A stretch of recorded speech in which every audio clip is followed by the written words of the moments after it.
Pada episode lalu, kita telah membahas tentang gelar-gelar Yesus.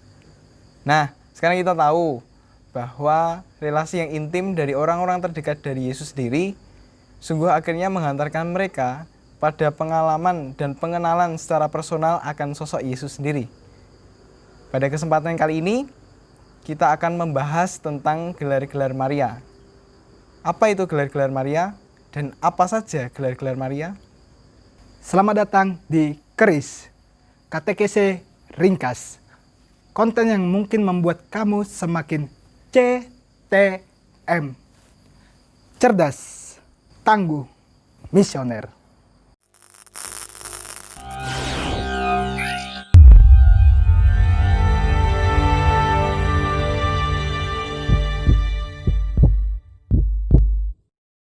Pertama, pengertian gelar-gelar Maria. Gelar-gelar Maria merupakan sebutan yang menjabarkan peran Bunda Maria dalam karya keselamatan Allah. Dasar untuk memahami peran Bunda Maria sendiri dalam karya Yesus Kristus adalah ajaran Sabda Allah bahwa Kristus adalah kepala dan gereja adalah tubuhnya. Nah, sebagai Bunda Kristus, peran Maria sungguh unik sehingga digambarkan sebagai leher. Artinya, ia bertugas atau memiliki peran untuk menghubungkan kepala dengan anggota tubuh lainnya. 2. Gelar-gelar Maria. Santa Bunda Allah. Sebutan Bunda Allah hendak mengungkapkan peran dari Bunda Maria sebagai Ibu Yesus yang sekaligus juga diakui sebagai anak Allah. Gelar ini disematkan kepada Bunda Maria dan menjadi keyakinan resmi gereja sejak Konsili Efesus, yakni tahun 431.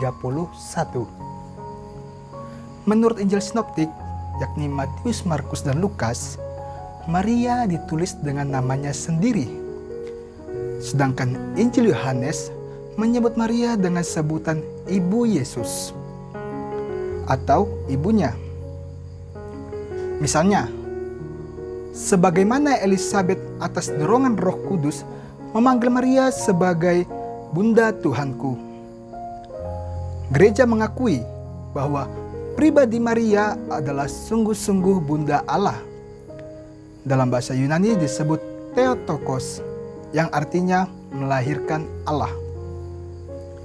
Rumusan ini dihasilkan dari Konsili Efesus, yakni tahun 431.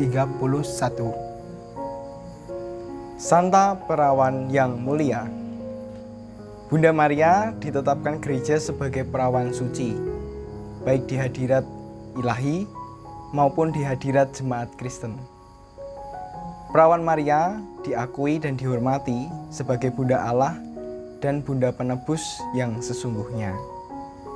Kata perawan dipahami tidak hanya dari segi biologis, melainkan dari kekayaan iman. Dari kekayaan iman sendiri, Maria merupakan pribadi yang utuh dan tulus di hadapan Allah dan manusia tentunya. Maria adalah perawan karena keperawanannya adalah tanda imannya yang tidak tercemar oleh keraguan sedikit pun, dan karena penyerahannya kepada Allah yang tak terbagi. Ratu para Kudus. Roh Kudus menaungi Maria sehingga memenuhinya dengan kekudusan. Bunda Maria disapa oleh Allah sebagai yang dirahmati, sebab Tuhan menyertainya sehingga ia terpuji di antara para wanita. Hal itu disebabkan karena sejak saat pertama ia dikandung, ia sudah dikaruniai cahaya kekudusan yang istimewa. Dengan demikian, Bunda Maria menjadi Ratu para Kudus.